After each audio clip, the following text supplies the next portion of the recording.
गंगापूर तालुक्यातील काटेपिंपळगाव येथील जिल्हा परिषद शाळेत शिक्षकांच्या तीव्र कमतरतेमुळे पालकांनी प्रशासनाला 2 दिवसांचा अल्टिमेटम दिला असून मागणी पूर्ण न झाल्यास शाळेला कुलूप लावण्याचा इशारा दिला आहे। शाळेत मुख्याध्यापक आणि सहाय्यक शिक्षकांची पदे रिक्त असल्याने 130 विद्यार्थ्यांच्या शिक्षणाचा प्रश्न ऐरणीवर आला आहे। सन 2025 च्या बदली प्रक्रियेत नेमणूक झालेले शिक्षक न्यायालयात गेल्याने रुजू झालेले नाहीत। जिल्हा परिषद सदस्य वैजयंती वाल्मिक शिरसाट यांनीही मुख्य कार्यकारी अधिकाऱ्यांना पत्र पाठवून रिक्त पदे भरण्याची मागणी केली आहे। प्रशासनाने तातडीने निर्णय न घेतल्यास आंदोलन तीव्र करण्यात येईल। यावेळी वाल्मिक भाऊ शिरसाट, अरुण शेळके, नवनाथ शेळके, दादासाहेब शेळके, वाल्मिक पवार, किशोर धोत्रे, सुनील काकडे, दत्तू धोत्रे, काकासाहेब चव्हाण व संजय मोरे यांच्यासह अनेक पालक उपस्थित होते। नमस्कार, मी अरुण पाटील शेळके, काटेपिंपळगावकर।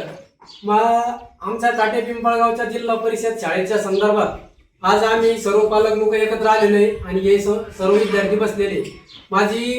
आम्ही 10 महिन्यापासून 7-10 महिन्यापासून जिल्हा परिषद आसन, गट शिक्षणाधिकारी गंगापूर आसन यांना अनेक वेळी पत्रव्यवहार करून यांनी आमची दखल घेतलेली नाही। आमच्या काटेपिंपळगाव शाळेला 1ली ते 4थी 4 वर्ग असताना 5 शिक्षक लोक आहेत, तरी 5 शिक्षक मधून आता 2 मॅडम इथे शिकवत आहे आणि एका सरांना SRI ची ड्युटी लागलेली। 10 महिन्यापूर्वी 2 मॅडमला ऑर्डर निघालेल्या असताना त्या मॅडम इथं हजर झालेल्या नाही। इथं हजर नसताना ते पगार उचलत आहे। तरी माझं एक म्हणणं आहे की 1ली आणि 4थीचे वर्ग आता मॅडम एकत्र भरवलेले।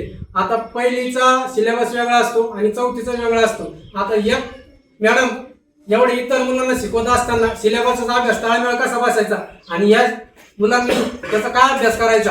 तर माझी गट शिक्षणाधिकारी साहेब असन, जिल्हा परिषद शिव मॅडम असन यांना एक विनंती की तुम्ही येणाऱ्या 4 ते 5 दिवसात आम्हाला जर शिक्षक कायम स्वरूपी जर दिले तर ठीक आहे, नसता काटेपिंपळगावची जिल्हा परिषद शाळेचे सर्व मुलं घेऊन काटेपिंपळगावचे त्यांचे पालक यांना सर्व एकत्र घेऊन आम्ही गट शिक्षणाधिकारी गंगापूर यांच्या दालनात शाळा भरवण्यात येईल याची आपण नोंद घेऊ।